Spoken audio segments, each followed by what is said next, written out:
കേരളം മാറിയിരിക്കുന്നു. മഹാമാരിയേക്കാളും ഭയക്കേണ്ടത് വാഹന അപകടങ്ങളെയാണ്. കാരണം സംസ്ഥാനത്ത് വാഹന അപകടങ്ങൾ മൂലമുള്ള മരണനിരക്ക് ഓരോ ദിനവും വൻതോതിൽ കൂടി വരികയാണ്.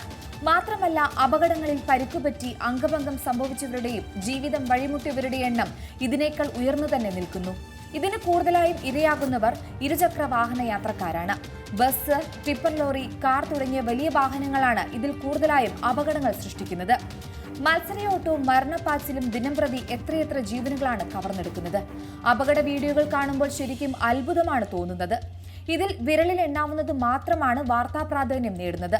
ആ ഒരു സമയത്ത് ഇതിനെതിരെ ചില നടപടികൾ എടുക്കുന്നുണ്ടെങ്കിലും നാൾക്കുനാൾ കാര്യങ്ങൾ പഴയ അവസ്ഥയിലേക്ക് മടങ്ങുന്നത് നമുക്ക് കാണാൻ സാധിക്കും. നിരത്തിൽ ബസ്സുകളുടെ അമിത വേഗം അവസാനിപ്പിക്കാൻ വേണ്ടി വേഗപ്പൂട്ട് നിർബന്ധമാക്കിയിരുന്നു. എന്നാൽ ദിവസങ്ങൾക്കകം സ്വകാര്യ ബസ് ലോബി അത് അട്ടിമറിച്ചു. ഇന്നത് 95% ബസ്സുകളും പാലിക്കുന്നില്ല എന്ന് വേണമെങ്കിൽ പറയാം. എന്തിനു പറയണം, അധികൃതർ ഇത് കാണാത്ത ഭാവം നടിക്കുകയുമാണ്. നിയമം കർശനമായി നടപ്പാക്കുന്ന ഉദ്യോഗസ്ഥരെയും കാണാനില്ല.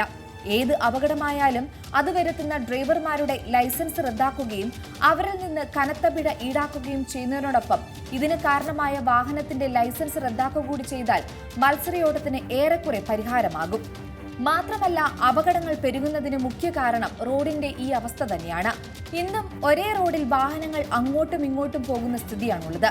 മലയാളികൾ 90% ആളുകൾക്കും റോഡ് ഡ്രൈവിംഗ് സംസ്കാരം എന്നൊരു കാര്യമില്ല. അതുപോലെ ഹൈവേകളിൽ ഏത് ട്രാക്കിലൂടെ വാഹനങ്ങൾ ഓടിക്കണമെന്ന് 90% ആളുകൾക്കും അറിയില്ല.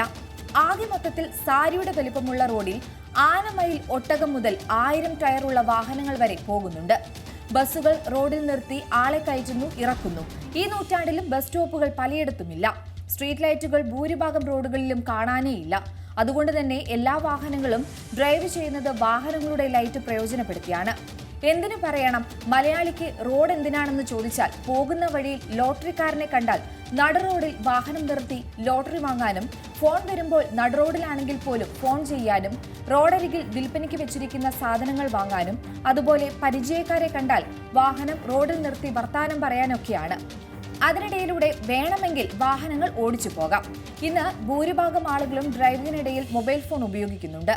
റോഡ് സുരക്ഷയ്ക്കായി വന്ന AI ക്യാമറയും തട്ടുംപുറത്താണ്. പെറ്റി പേടിച്ച് ചിലർ സീറ്റ് ബെൽറ്റ്, ഹെൽമെറ്റ് എന്നിവ ധരിക്കുന്നുണ്ട്. അതൊക്കെ നേർച്ച പോലെയാണ്. ആദ്യം ഈ സീറ്റ് ബെൽറ്റ്, ഹെൽമെറ്റ് പിടുത്തം ഒഴിവാക്കി മലയാളിക്ക് ബോധവൽക്കരണം ശരിയായ രീതിയിൽ കൊടുക്കുക. അത് എത്ര വലിയ കൊമ്പന്മാരാണെങ്കിലും അത് നിർബന്ധമാക്കുകയും ചെയ്യണം. കേരളത്തിൽ ഇന്നത്തെ സാഹചര്യത്തിൽ വീട്ടിലെ ഓരോ അംഗത്തിനും ഇരുചക്ര വാഹനമെങ്കിലും എന്ന അവസ്ഥയിലേക്ക് എത്തിയിട്ടുണ്ട് മലയാളിയുടെ വാഹനപ്രിയം. ജീവിത രീതിയിലുണ്ടായ മാറ്റം ആനുപാതികമായി വാഹനങ്ങളുടെ എണ്ണം സംസ്ഥാനത്ത് കൂട്ടിയിട്ടുമുണ്ട്. പെരുകുന്ന വാഹനങ്ങളും അതിനുവേണ്ട റോഡുകൾ വികസിപ്പിക്കുന്നതിനുള്ള സ്ഥലപരിമിതിയും നമ്മെ അലട്ടിക്കൊണ്ടേയിരിക്കുന്ന ഒരു കാര്യമാണ്. കാരണം റോഡുകളുടെ വികസനം ഒച്ചുപോകുന്ന വേഗതയിലാണ് നടക്കുന്നത്. പൊതുവാഹനങ്ങളെ ആശ്രയിക്കാൻ ജനങ്ങൾക്ക് മടിയാണ്. അതിനാൽ തന്നെ മത്സരിച്ചാണ് ഓരോ വ്യക്തികളും അവരുടെ ചിലവ് നോക്കാതെ വാഹനങ്ങൾ വാങ്ങിക്കൂട്ടുന്നത്. ഓരോ വർഷവും പുതുതായി രജിസ്റ്റർ ചെയ്യാവുന്ന വാഹനങ്ങളുടെ എണ്ണം കർശനമായി നിയന്ത്രിച്ചു വരുന്ന രാജ്യങ്ങളുടെ മാതൃക ഇവിടെ പരീക്ഷിച്ചാൽ ചിലപ്പോൾ അതിന് ശമനം വരാം. റോഡ് സുരക്ഷയിൽ ഡ്രൈവർമാരുടെ അശ്രദ്ധ പോലെ തന്നെ കാൽനട യാത്രക്കാർക്കും വഴിയോര കച്ചവടം പോലെയുള്ള ആവശ്യങ്ങൾക്ക് റോഡ് ഉപയോഗിക്കുന്നവർക്കും അപകടങ്ങളിൽ ചെറുതല്ലാത്ത വലിയ പങ്കുണ്ട്. അശ്രദ്ധമായി റോഡ് മുറിച്ചു കടക്കുന്നവരെയും വഴിയാത്രക്കാരെയും രക്ഷിക്കാനുള്ള ശ്രമത്തിനിടയിലാണ് മിക്ക അപകടങ്ങളും സംഭവിക്കുന്നത്. ഇതിനായി ജനങ്ങളിൽ അവബോധം സൃഷ്ടിക്കേണ്ടതുണ്ട്.